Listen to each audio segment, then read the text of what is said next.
참지 못한 일도 되게 많아요. 그렇다 보면 이게 때로는 아직 건강하고 왕성한 열정을 가지고 있으니까 굉장히 험하게 싸운 경우들이 많아요. 주먹 다짐한다든지 막 상욕을 하면 싸운다든지 심지어는 상대방을 목숨을 가지고 협박을 한다든지 이런 것들 많이 있거든요. 이건 사람이면 하면 안 될 일이지만 더군다나 가장 아름다운 나이에 절대 해서는 안 되는 일입니다. 그건 자기의 품위를 해치는 일이기도 하지만 굉장히 스스로를 위험에 빠뜨리는 일이기도 해요. 예를 들어서 우리가 길에서나 아니면 가정에서는 험하게 싸우다가 경찰 출동하고 혹여라도 내가 다른 사람에게 본의 아니게 해를 입혔다? 이제는 기본적으로 다 형사고발입니다. 민사, 형사 이 법률로 꼬이기 시작하면 인생 진짜 힘들어지는 거거든요. 법률 가지고 싸워본 분들은 알겠지만 이게 1, 2년 싸움도 아니고요. 굉장히 혼탁한 싸움이고 무엇보다 굉장히 소진이 아주 심해지는 싸움인데 우리가 가지고 있는 한 번의 실수가 때로는 내가 10대, 20대에 하는 실수도 있지만 이제는 40대에 도달했잖아요. 그런 얘기는 이제 사회적으로도 우리가 했던 이 참지 못하는 부분에 대해서는 우리를 인정해주거나 이해해주지 않아요. 오히려 손가락질하죠.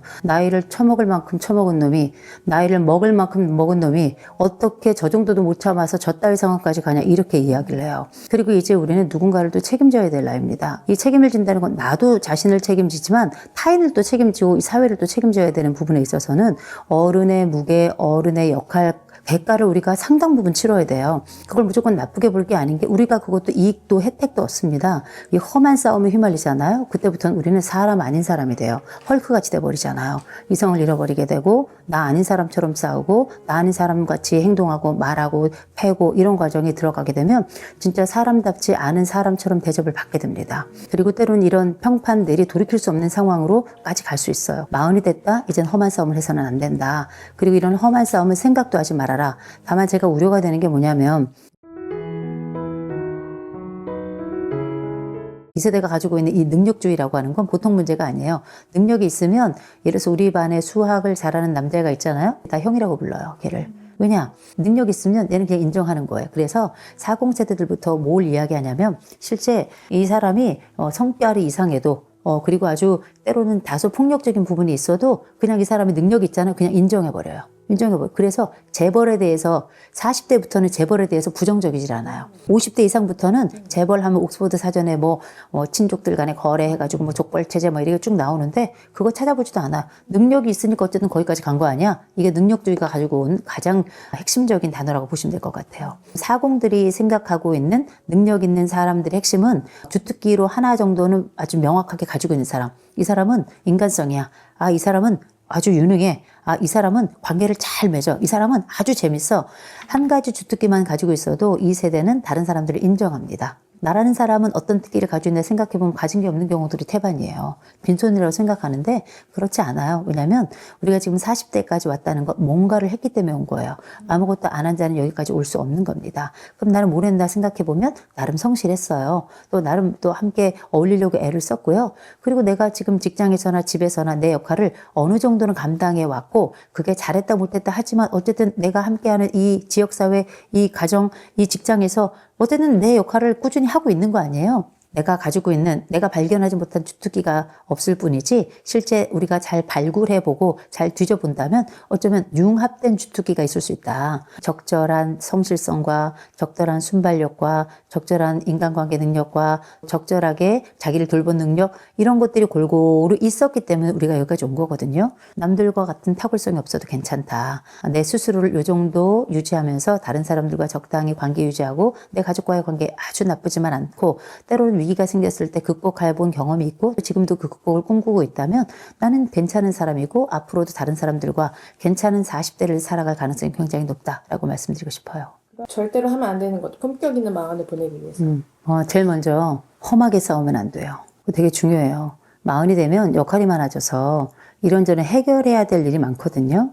그렇다면 스트레스도 굉장히 많이 쌓이고 우리가 인생을 살아가면서 직장을 갖거나 가정을 갖거나 내 인생을 살아가는 동안에 사람이라고 하는 게 늘 누군가 일을 해결해 주는 게 아니라 내가 해결자로 나서야 되는 순간들이 많이 와요.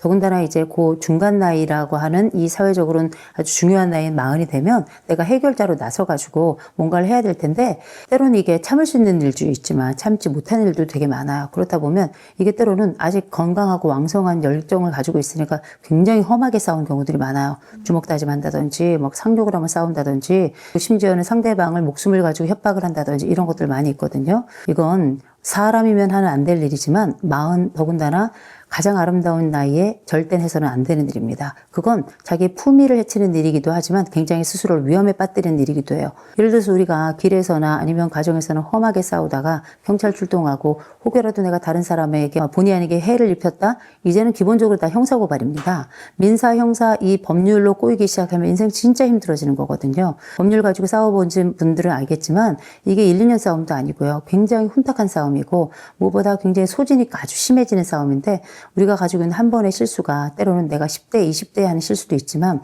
이제는 40대에 도달했잖아요. 그런 얘기는 이제 사회적으로도 우리가 했던 이 참지 못하는 부분에 대해서는 우리를 인정해주거나 이해해주지 않아요. 오히려 손가락질하죠. 나이를 처먹을 만큼 처먹은 놈이 나이를 먹을 만큼 먹은 놈이 어떻게 저 정도도 못 참아서 저 따위 상황까지 가냐 이렇게 이야기를 해요. 그리고 이제 우리는 누군가를 또 책임져야 될 나이입니다. 이 책임을 진다는 건 나도 자신을 책임지지만 타인을 또 책임지고 이 사회를 또 책임져야 되는 부분에 있어서는 어른의 무게, 어른의 역할, 대가를 우리가 상당 부분 치러야 돼요. 그걸 무조건 나쁘게 볼 게 아닌 게 우리가 그것도 이익도 혜택도 얻습니다. 이 험한 싸움에 휘말리잖아요. 그때부터는 우리는 사람 아닌 사람이 돼요. 헐크같이 돼버리잖아요. 이성을 잃어버리게 되고 나 아닌 사람처럼 싸우고 나 아닌 사람같이 행동하고 말하고 패고 이런 과정에 들어가게 되면 진짜 사람답지 않은 사람처럼 대접을 받게 됩니다. 그리고 때로는 이런 평판들이 돌이킬 수 없는 상황으로까지 갈 수 있어요. 마흔이 됐다? 이젠 험한 싸움을 해서는 안 된다. 그리고 이런 험한 싸움은 생각도 하지 말아라. 다만 제가 우려가 되는 게 뭐냐면 요즘 40대들이 게임 진짜 많이 하는데 공격 게임들을 되게 많이 하더라고요. 한때 왜 서든어택 이런 것들 굉장히 유행했었는데 뭐 칼총 쏘고 막 이런 것들이 있었는데 그런 거 한참 하던 사람들 중에 범죄율 굉장히 많이 올랐거든요. 우리가 무엇을 하느냐, 무엇을 보느냐, 무엇을 듣느냐에 따라서 우리는 그 사람이 되어가는 겁니다. 40대에 지금 뭐 굉장히 드라마틱한 게임들 많이 하는 분들 계신데 그런 분들 그런 게임들 좀 줄이시고요. 내가 공격성이 굉장히 활발해지고 때로는 다른 사람에 대한 공격을 할 수 있는 사람에 대해 생각할수록 이런 싸움에 휩쓸리지 않도록 조심하셔야 되고 싸움에 휩쓸렸다 하더라도 굉장히 몸을 사리고 조심해야 될 때가 40대입니다. 까딱하면 나머지 인생이 날아갈 수 있기 때문에 결코 험악한 싸움엔 끼어들지도 말고 시작하지도 말고 들어갔다 하더라도 그냥 내가 지고 말아라 라고 말씀드리고 싶어요. 두 번째로는 급격하게 절망하지 말아야 돼요. 요 40대가 어떤 세대냐면 한참 성장하면서 10대 때 청소년 자살률이 세계 1위를 찍은 요 연령대가 요 40대입니다. 그 연령대에 굉장히 많은 사건 사고들이 많은데 이상할 정도로 이제 M세대부터 시작해가지고 자기 생명을 너무 소홀하게 생각하는 사람들이 많아졌는데 그 기준들 중에 하나가 뭐냐면 시작점이 뭐냐면 절망이에요. 어떤 일이 안 되면 이 모든 것이 다 끝났다고 믿어요. 어떤 일을 하다가 거절을 당하면 존재가 거절을 당했다고 느끼고요. 그러면서 분노가 커지고 모욕감도 굉장히 크게 느낍니다. 감정에 대한 조절 자체가 안 되는 게 내 자신의 삶이 공격당했다고 느끼기 때문이거든요. 삶이 공격당한 게 아니에요. 그냥 이 건이 그냥 거절당한 거예요. 그냥 상대방이 잠시 화가 났던 것 뿐이에요. 그리고 그 사람이 화를 내고 나랑 어떤 위기 상황에 맞닥뜨려가지고 그 사람이 나에게 했던 일이 나에게 총칼을 들이는 일이 아닙니다. 이거는 그냥 사건이었어요. 사건. 우리가 이제 에피소드입니다.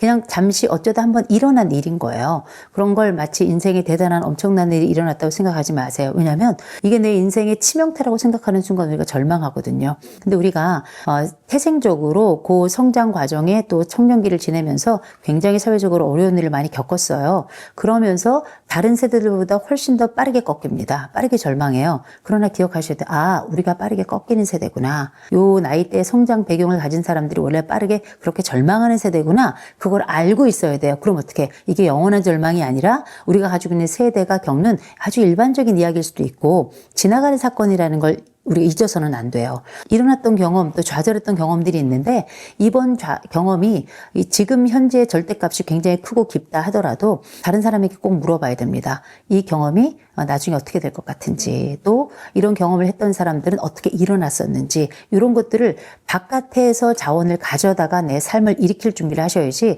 급격한 절망으로 급격한 선택을 하는 건 굉장히 위험하다라고 말씀을 드려요. 왜냐하면 이 속도가 너무 빨라요. 절망의 속도가 빠르고 절망 다음에 또 다른 선택을 하는 속도가 너무 빨라서 제가 이런 말씀 드리는 겁니다. 무슨 일이 있어도 죽지 마세요. 너무 중요한 거예요.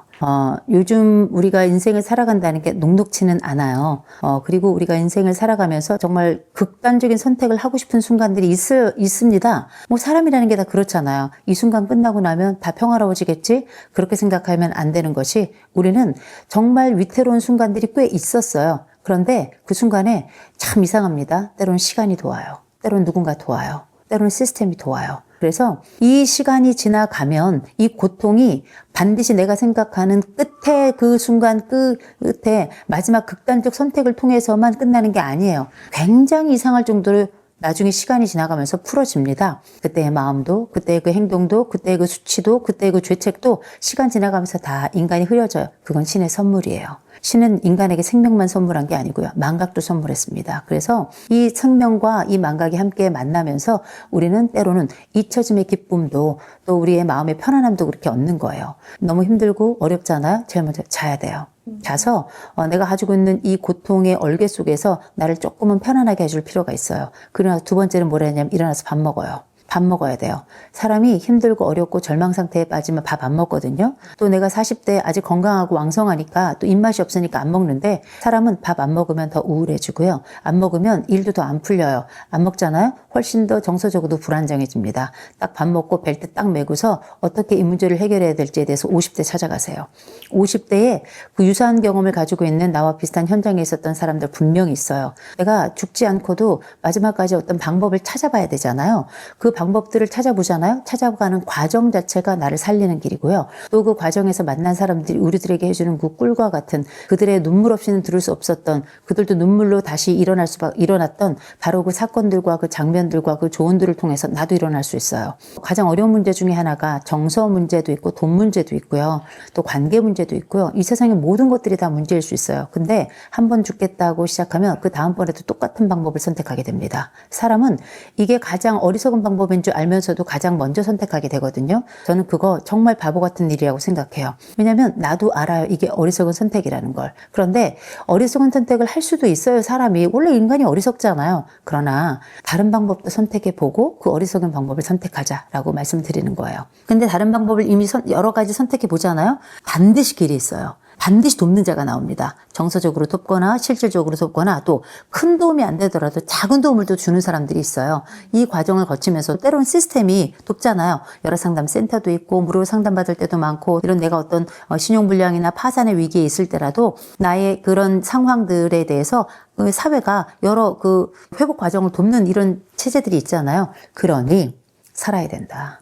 내가 지금 이런 안타까운 선택을 하잖아요. 내 가족도 반드시 영향을 받습니다. 그 배우자가 혹은 그 자녀들이 혹은 그 부모가 우리가 알고 있는 것처럼 그 수많은 연예인들이 떠나갈 때 그 가족들이 정말 안타까운 연속된 불행을 겪는 경우들이 많이 있는데 그게 남 얘기라고 볼 수 없어요. 내 가족을 살리기 위해서라도 나는 살아야 된다. 40이라는 이 연령대에 가장 아름답게 피우고 더 크게 꽃피워야 될 때 어쩔 때에는 나라까지 떨어지는 순간이 있는데 그 지옥에 가서라도 나는 살아와야 된다는 걸 꼭 기억했으면 좋겠습니다. 그리고 할 수 있어요. 혼자 결정하고 혼자 생각하지 말고 반드시 다른 사람의 얘기 듣고 다른 사람과 함께 심정적 연대해 가면서 움직여야 됩니다. 그거 되게 중요해요. 우리가 알고 있는 수많은 사람들 중에 내가 만날 수 있는 사람도 있고 내가 못 만나는 사람도 있고 나를 거절하는 사람도 있을 거예요. 내가 최악의 순간인데. 근데 기억해야 돼요. 그 사람이 나를 받아줄 이유는 없어요. 그 사람이 나를 무조건 내가 아무리 급한 상황이라도 그 사람이 나의 요청을 다 받아줘야 된다는 그런 의무가 있습니까? 그렇지 않아요. 그냥 거절이 당연한 거예요. 그냥 도와주면 땡큐인 거고요. 그러나 문을 계속 두드려 보자는 거죠. 내가 알고 있는 사람이 몇몇에만 있는 건 아니잖아요. 의외의 또 다른 사람이 나에게 천사처럼 나타나고 의외의 또 다른 손길들이 나에게 찾아오고 의외의 또 다른 목소리가 나에게 용기를 주면서 나를 일으킬 수 있는 거예요. 그러니 절망하지 말고 누군가는 영화 제목에 나오는 것처럼 101번째 프로포즈도 해요. 어쩜 우리가 살아가면서 적어도 30번, 60번, 100번 그 이상의 노력을 해가면서 또 한 번에 내 가족과 또 내가 사랑하는 모든 사람들과 함께 이 질곡을 이겨나가기 위해서 한번 다시금 일어나는 힘을 가졌으면 좋겠다. 거기는 말씀드립니다.